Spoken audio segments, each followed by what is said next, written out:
Hello everyone, Niv here, and we are back with another installment of my kind of deep dive study, or I don't know what I'm calling it. I forget what my term is, but it's a kind of a deep dive study of the, I bumped the camera, of the Ryuu Kado, and that means Dragon Gods cards. I'll pull it out real quick here. There we go. And by proxy, it's also a study of the Mars Power Tarot, sort of. This is a sort of lesser degree study. It's mostly that I am... there are 38 cards in the Ryuu Kado, and I'm pairing it with 2 cards from the tarot, and these 2 decks are connected in my collection. So, so let's get this started. So this episode, we're only doing 2 cards. I've been trying to do at least 3 for these videos, but the beginning of August, we were actually on vacation, so I didn't do a reading reel for my Instagram that week, and I do the reading reels because this deck is completely in Japanese, and I'm learning Japanese. I'm doing the reading reels. I'm trying to do them every Friday, and I'm basically reading the message part from whatever dragon god that I'm studying that week. So yeah, and I do share those reels in these videos, but I don't normally share the decorations that I'm doing in the book itself, the notebook that I've created to study this deck. I'm not sharing the reels of that in these videos, but if you want to go check those out, it's just 1-minute reels of me creating the pages for each of these cards. Then go check out my Instagram. Anyway. So I didn't do a reading reel the first week of August, and I think the second week we were still kind of settling back into home, so I didn't do a reading reel the second week either. But I did do 2 reading reels along, with studying 2 cards here, and I didn't organize the cards. I didn't find the cards that I was studying this this week, but I'll find them in a moment. And yeah, so I was planning on having 3 because, 5 weeks for August. And but this past week, I really needed to catch up. And so this past week, I also didn't do a reading reel. So there's only 2 cards for this video, and I will have to pause this video real quick while I go find these cards. Okay, so these are the 2 cards we're doing this month, and that is Haku, which means white dragon, and funnily enough, Koku, which means black dragon. So we have the white dragon and the black dragon. So awesome. All right, so I'm going to pull out the book here, and let's get started on Haku. Okay, hopefully you can see this here. I'll move the card off to the side here. Yeah, so this is just the information straight from the book. I typed it all out and printed it on sticker paper, and here we are. So I will put up on the screen what the interpretations are for each of these sections. This beginning section, this part here, it's what is written on the card itself. So down here, and let me see if I can try to remember how to say it. I will have a video of me saying this whole section plus this line here at the end of this at the end of us going over this card. So down here, let me see if I can remember how to say this. All right, so this is Shia o Hirogete, Yutari Kamaeru. So let me try that again. So it's Shia no, or not no, Shia o Hirogete, Yutari Kamaeru. All right, hopefully that was okay. When I put the video at the end, I had practiced a few times before I actually started recording, so it's a little smoother in the video. But all right, and that basically means, which I have the general interpretations on the next page. It's kind of a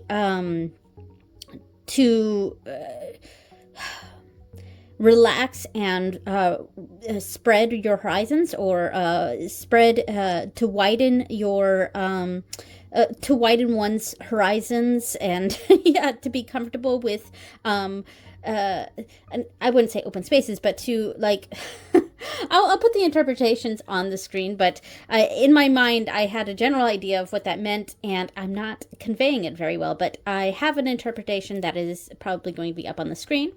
And so this section here is kind of just the general information about the dragon, and then down here it is the message from the dragon god, and of course it says Ryujin kara, from the dragon god, no messagey, so a message from the dragon god. All right, so and then of course we have the body, food, item, and place, and things that are associated with this dragon. All right, so on this page is the translation, and I forget how to say this. I wrote it in one of the previous dragons. I just don't often say it, so I forget how it's said. Oh, right here. It's honyaku. Honyaku. Yes, honyaku. All right. And then finally, the actual part that we like to talk about here, and it is the cards that I've associated with the Hakuru, the white dragon. So I have associated the Three of Wands, which made sense of like venturing out and like widening our horizons. And then I also chose the world. Now this is something I chose just basically the week that I did the study of this, because I've been trying to pick out the tarot cards to match the cards long before I started this study. But for some of them I wasn't quite sure what I was going to pick. And I was hesitant choosing the world because I had actually already chosen this for a card, and it's not going to be way later. It's a card much further down in the deck, but I had already chosen the world for another card. But it just seemed to fit this meaning a lot. Like I still connect it with the card that I'm going to choose in the future, but the world is going to be connected to more than one card here, and I feel good about this. I feel like it makes sense for Hakuru. So I've also put in here the what's in the Mars Power Tarot book, because they don't really have interpretations so much as there's like this. It's not really a poem, but it's more of a passage to represent the card. So for the Three of Wands, it says, journey is fraught with difficulties. Journey is fraught with difficulties should foresight be lost in fervor. Preparation is the companion of enterprise, and yearning for things to come is feeble in the absence of conception. I do apologize for my difficulties in reading. I have a little bit of I guess a learning disability or challenge when it comes to reading. So sometimes I find reading to be I find myself stumbling over my words, so I do apologize for that if that frustrates anyone. I am wearing my glasses, though, so sometimes that's the problem when I'm trying to read on camera. All right, and then so for the passage for the world says, the enormity of it all, what an awe-inspiring thing to behold. Nature has achieved something nigh incomprehensible, and what is all around is a testament to this. With sky above and ground below, the completeness of everything rings out in harmony. And there was something like, so the world to me is a card of completion, even though this particular card is more of like the beginning of the journey. So it is interesting choosing the world for this, but it's I feel like one of the other interpretations I have of the world is a sort of a broadening of horizons, looking at the big picture of things. And it was that interpretation of the world that really connected it to the Haku for me. So that's what I decided to go with. And I think this makes sense to me. So one of the things that I do for each of these cards is I create a spread. Now, I actually use the Spread Crafter's Oracle to create these spreads. And it says, it's spreads, each of these spreads are centered around the card, Haku.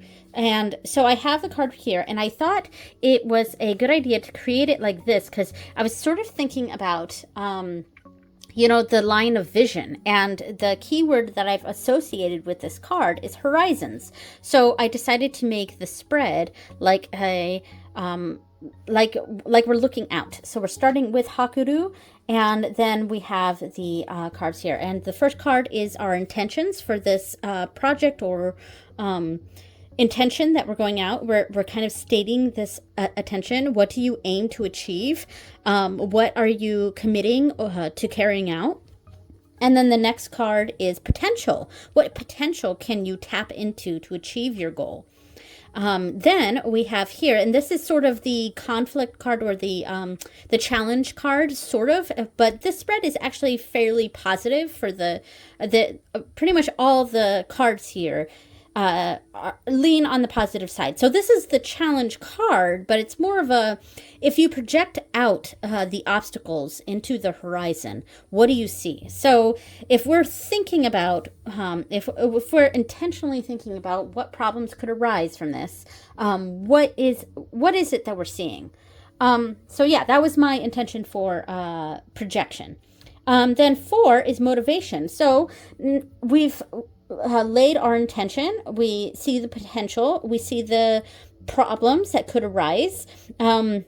How can you find motivation in going forward? So pretty straightforward. And then finally, the 5th card, it's the action card, and I chose Explore for this. And part of it was because the card for Explore in Spreadcrafter specifically said the word horizons, which, because I pulled out several different cards that I could have as the action card, the final card here, but this one it just fit the best. So as you expand your horizons and explore your path, what might you find? So it's kind of a looking into the future.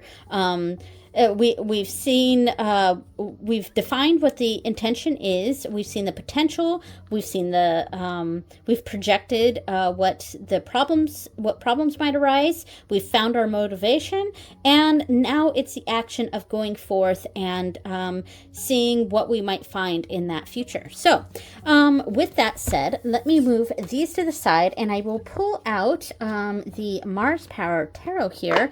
Now there are 4 cards missing from this because I pulled out the 2 cards I have associated with the Black Dragon, and I've pulled out the cards from this one. So there are 4 cards missing from this, but we'll do a little sample reading using this spread. All right, so we're starting off Haku.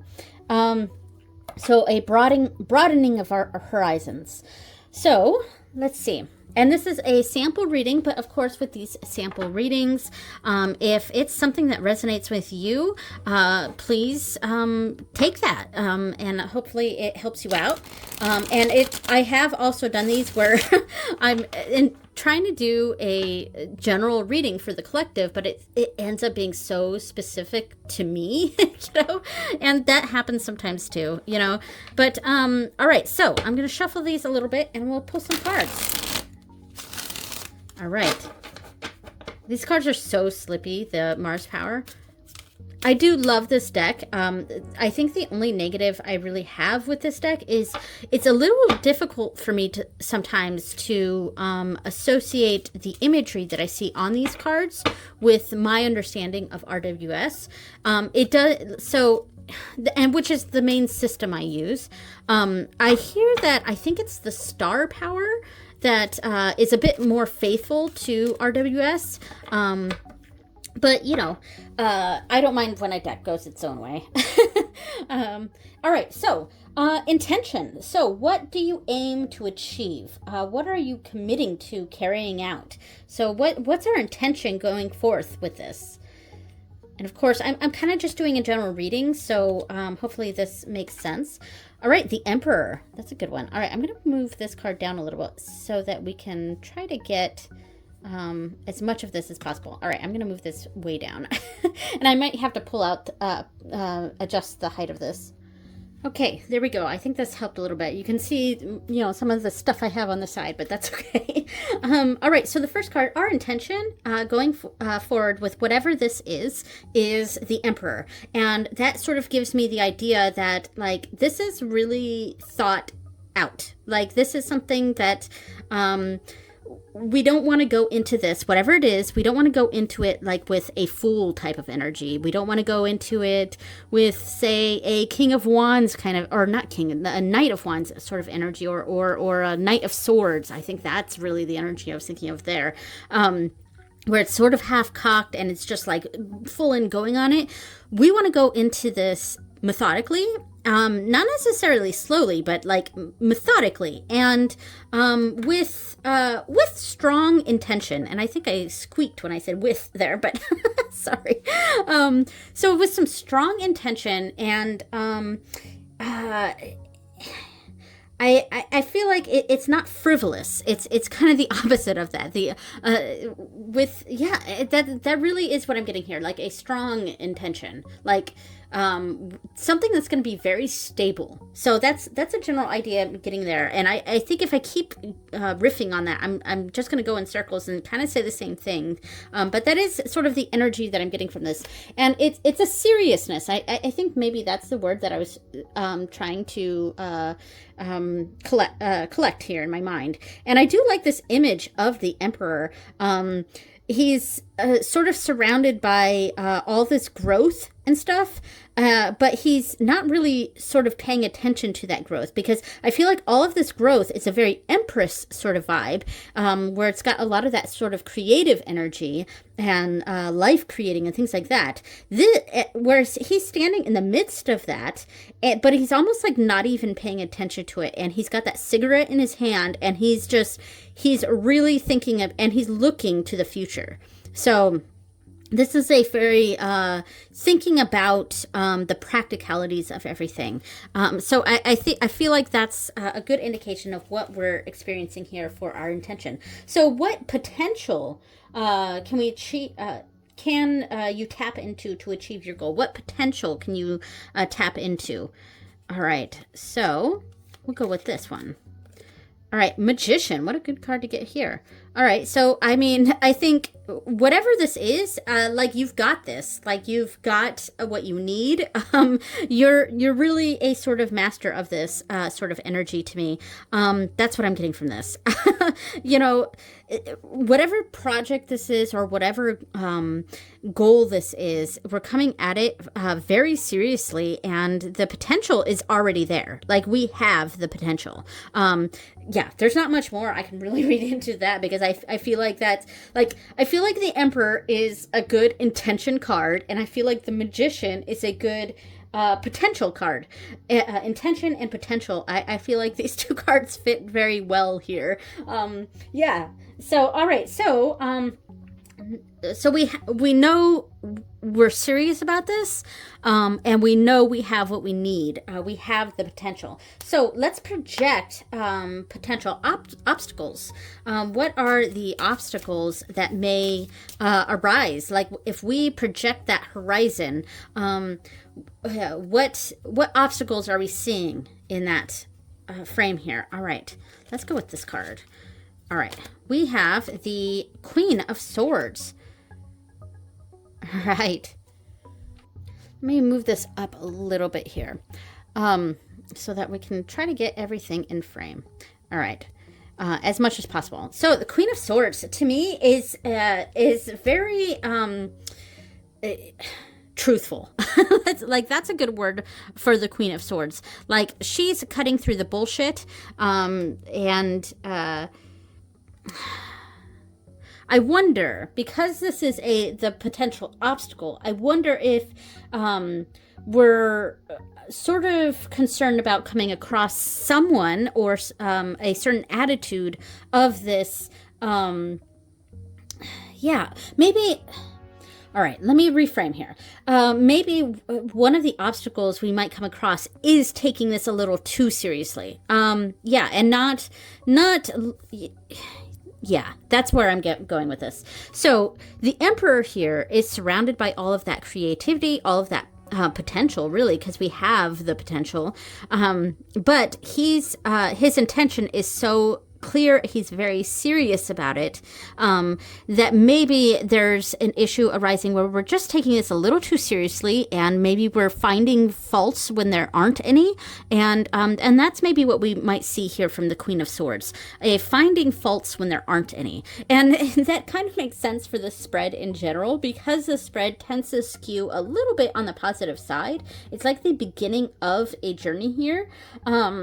The problems might be that we are taking this a little too seriously, and we need to relax a little bit and sort of understand that, you know, we have a clear intention in mind. We have the potential. So an obstacle will maybe be being in our head too much, and maybe taking ourselves a little too seriously on this. So yeah, let's go with that. All right, so how can we find motivation in going forward? Let's go with this card. And we have the Nine of Pentacles. So Nine of Pentacles, I mean, to me, that really indicates, it furthers what we see here in the Magician, where we kind of just have everything already. We like, this should be smooth sailing. Really, it really should be. And the only time we're really going to find problems with this is if we try to find problems.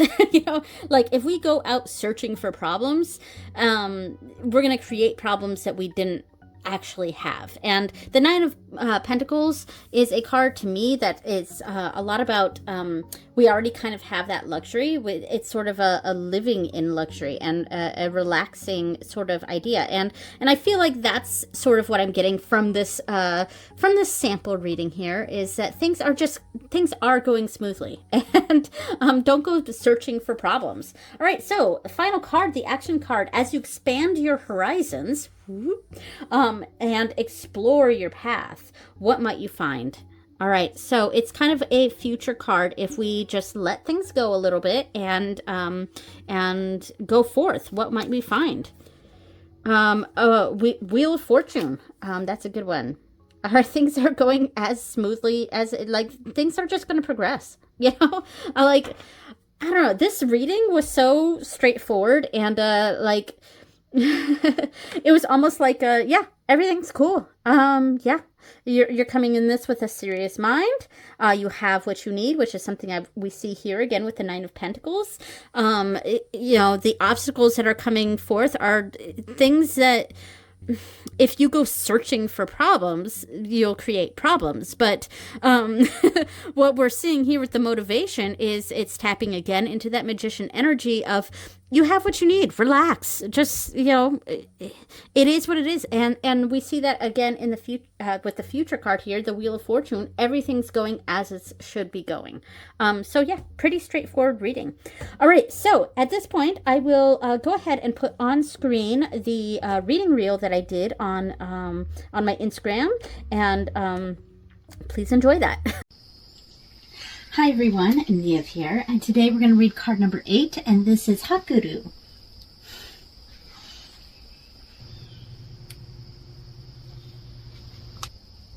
Shia o hirogete, yutari kamaeru. Atarashi koto ga hajimata kankaku wa, ate mo dou sureba ii ka wakaranai. Atarashi koto wa sudeni hajimateru no, ni jibu ni wa mada henka ganai to omoteru anata. Arata na nagare wa mo sugu hajimarimasu. Mazu wa aserazu chikara o onzon shite, ji no ugoki ga okoru made machimashou. Nagare ni mi o makaseru koto de monogoto wa umaku hakubimasu. Okay, so the other card here is Kokuru, which means black dragon. And here we go. So let me see if I can try to remember how to say this. So it's me no mae, so before your eyes, no koto ni zenroku, I believe. Yes, zenroku o tsukusu. If I remember correctly, this was difficult for me to say in my reading reel. So me no mae no koto ni zenroku o tsukusu. All right, yes. All right, and that basically means because tsukusu means like kind of to do your best, sort of. And me no mae means before your eyes, and no koto means the thing or something. Ni zenroku. Yeah. So koto ni zenroku o tsukusu. Zenroku o tsukusu means kind of to do your best, and roku, this symbol here, kind of means strength or power. So basically, it's do your best with what's in front of you. Do your best with what you've got. So that's a general idea of what that means. So here is the page for Kokuru, or black dragon. Here is the general information about the dragon, which I'll put up on the screen, the translation. And then this is the message from the dragon god, which is what I will be reading at the end of this walkthrough here. All right, and now body, food, item, and place. I will go ahead and put those on the screen, and those are what those sections mean. All right, now this was the translation that I put here. And this is Honyaku, right? Honyaku. All right, so here is the part where it's gonna be a little bit different, because at this point, I had picked out the cards that I wanted associated with this card, and in fact, I'll pull those out right now. I have the Eight of Pentacles to represent the Kokuru, black dragon, and the Hermit card. Now, I chose these because my keyword for this card, I was kind of waffling between effort and focus. And as you can see, I chose focus. So I chose the Eight of Pentacles because it is a card that's kind of embodies both effort and focus. It is almost a one-track mind on your craft, what you're doing, what you're creating. It is a very focused card to me. And I also chose the Hermit, and this was a later pick because I really only had the Eight of Pentacles picked for Kokuru at this time, but I chose the Hermit card because this is also a card that sort of symbolizes focus to me. Like it's very individualistic. We're following our inner light or our passion. It's a very focused sort of energy to me. And I liked this image of for the Hermit. It's one of my favorite cards in this deck because it's really showing all these books all around this girl, and it is her trying to find her focus on where to go and the path that she needs to follow. So I felt like these two cards just fit Kokuru very well, and we'll go ahead and read the little cards here from what was in the Mars Power book. So excuse me. So for the Eight of Pentacles, we have errant frivolities will come and go. Sorry, I had to clear my throat there. Errant frivolities will come and go, but concentration must stay the course.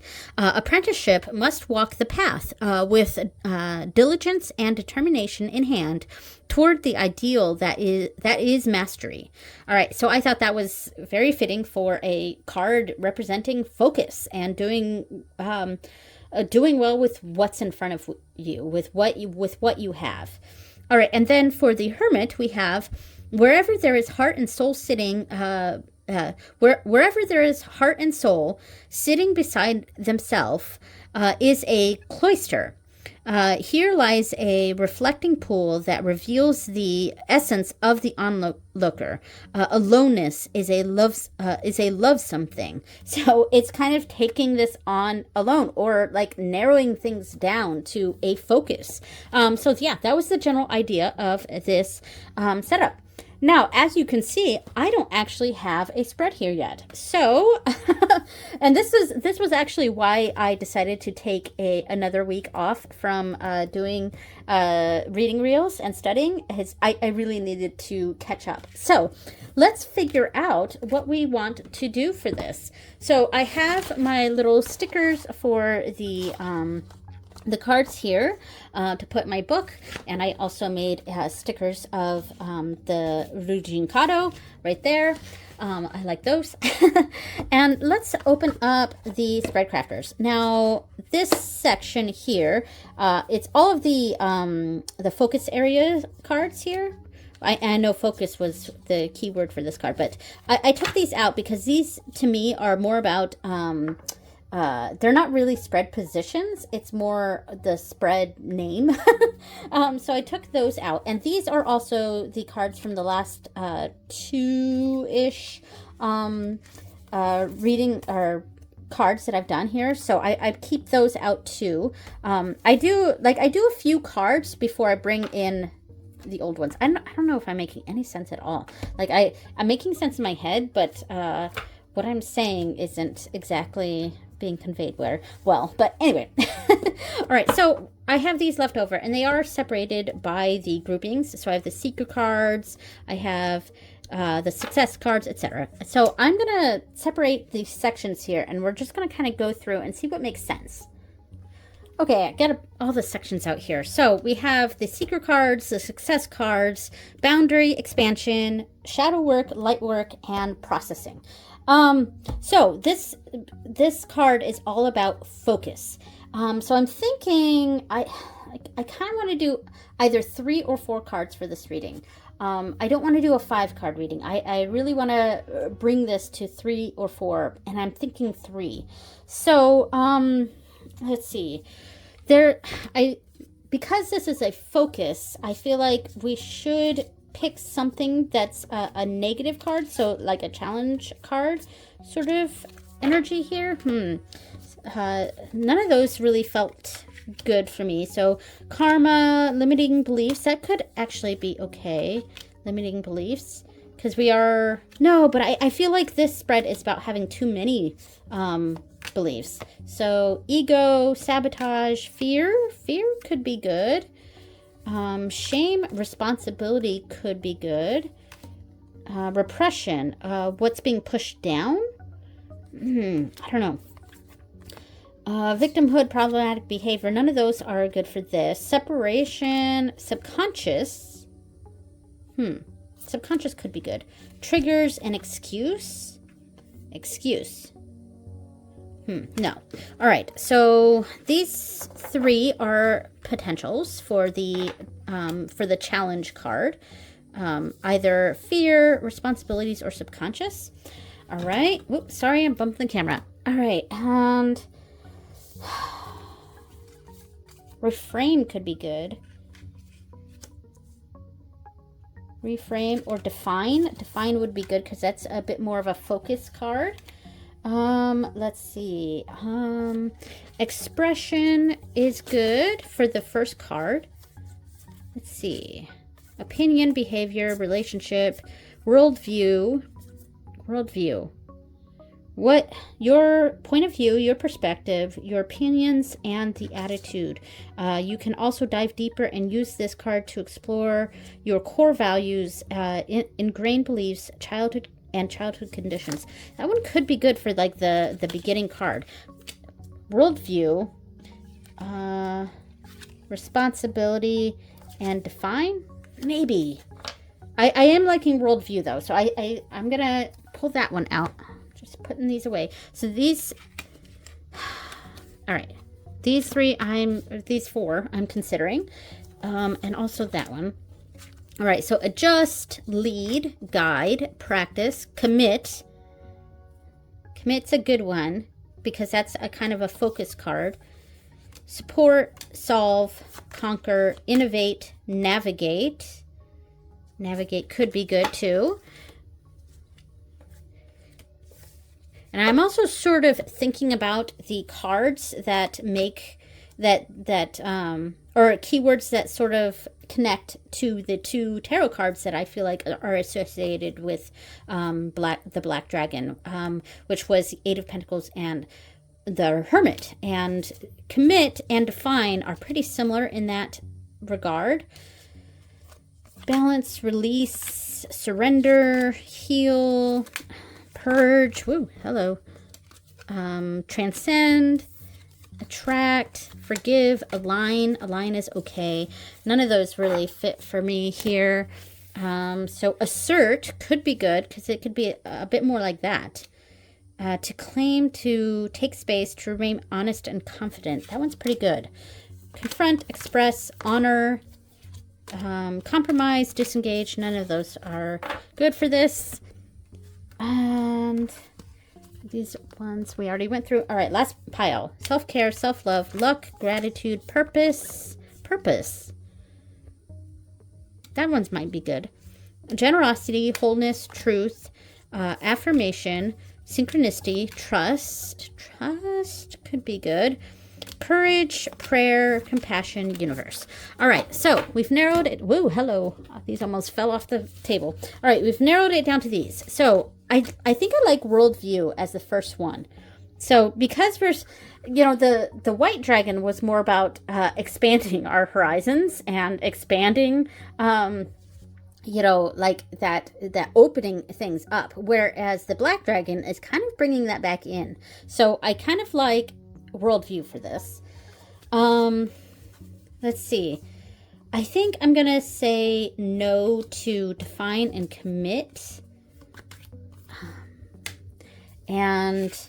But purpose is pretty good. And the one in between, I feel like none of the shadow work cards work for that, but assert, to claim, to take space, to remain honest and confident, and then purpose, is that sort of, or should we do it like this?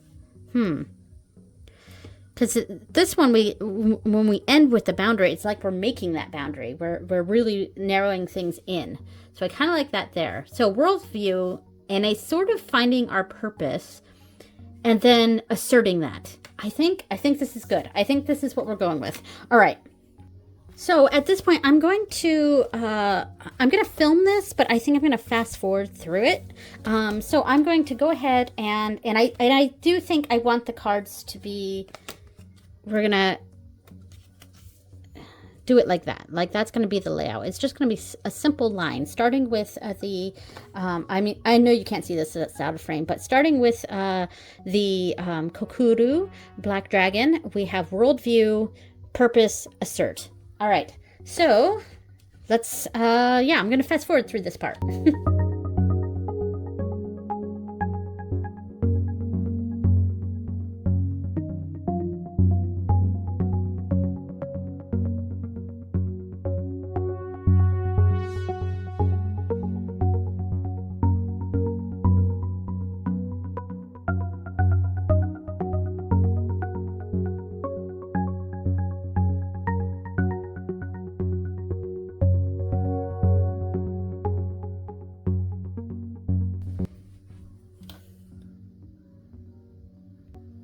Okay, so I don't have this decorated yet, but I wrote it in pencil, and I will go through later and decorate that page. So let's go ahead and do this reading.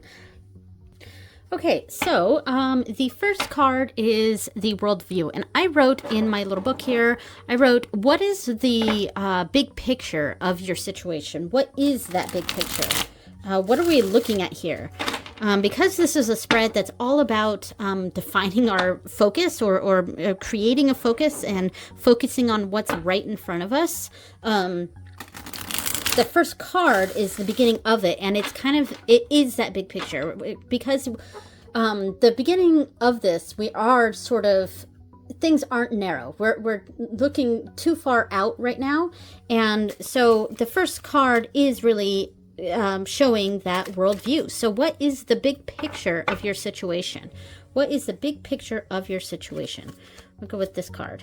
And the star. Okay, so I wonder if it's a bit more, there's something a bit too, a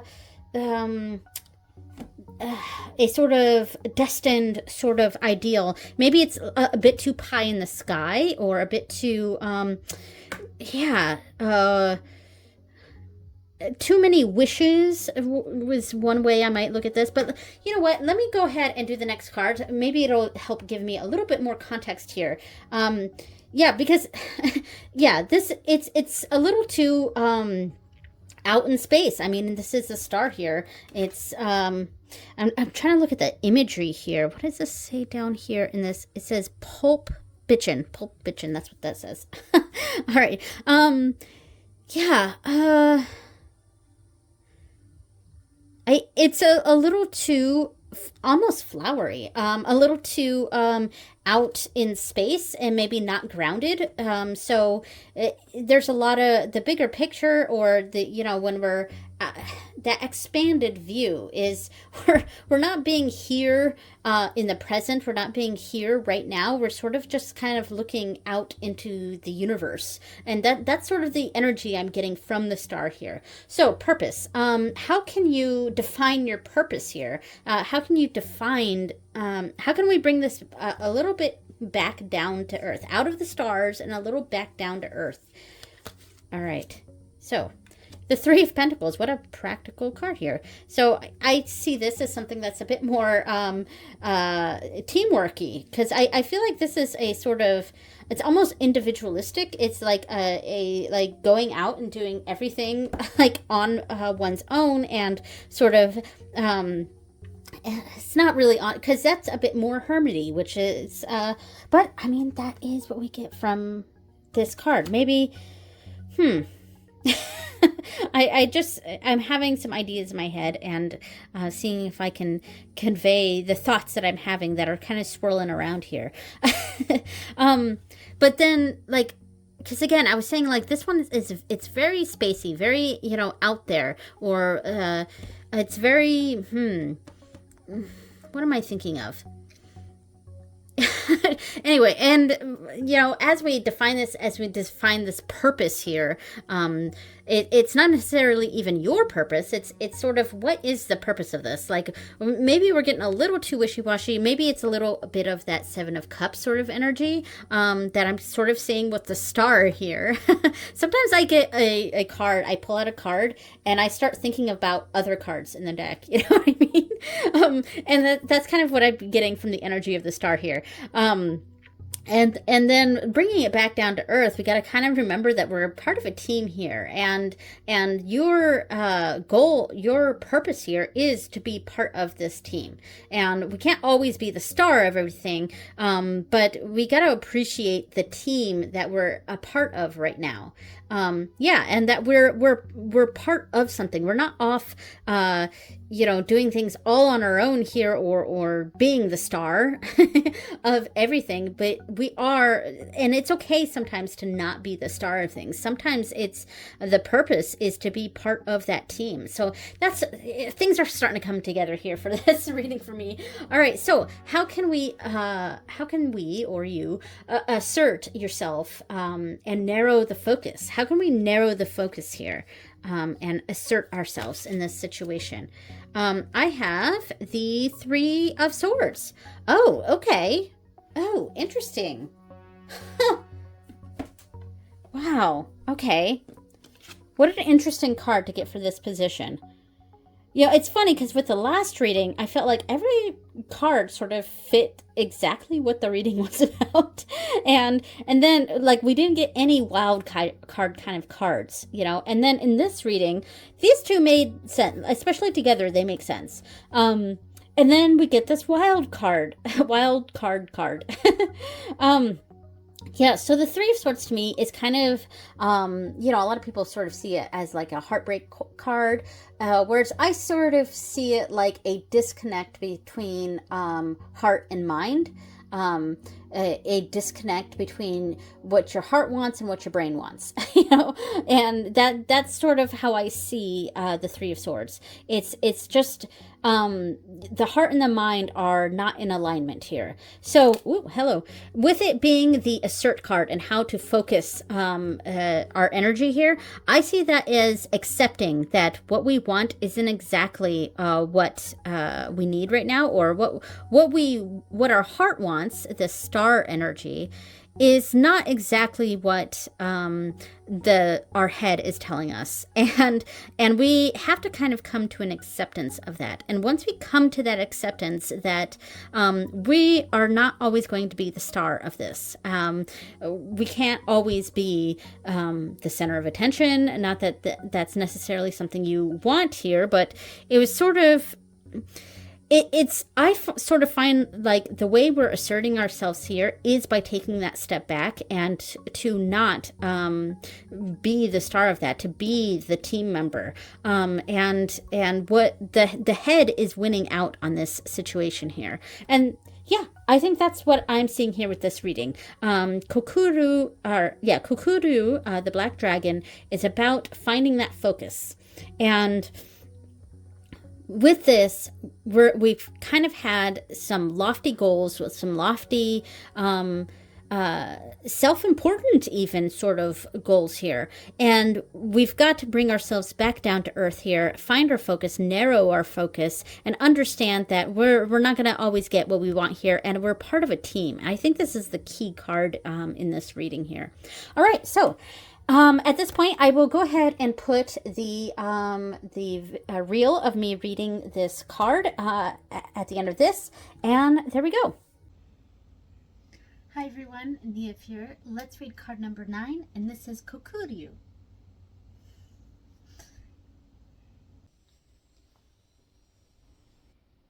目の前のことに全力を尽くす。今までやってきたことがなんとなくうまくいかない。そろそろ本腰を入れなきゃと思っているけれど、まだ行動できていない。そんなあなたはモードチェンジをしましょう。まずは目の前のことに精一杯取り組むこと。多少無理をしても自力を発揮すると物事がどんどん展開していくようになります。Okay, hopefully that was enjoyable for you. Hopefully I didn't butcher the Japanese too much.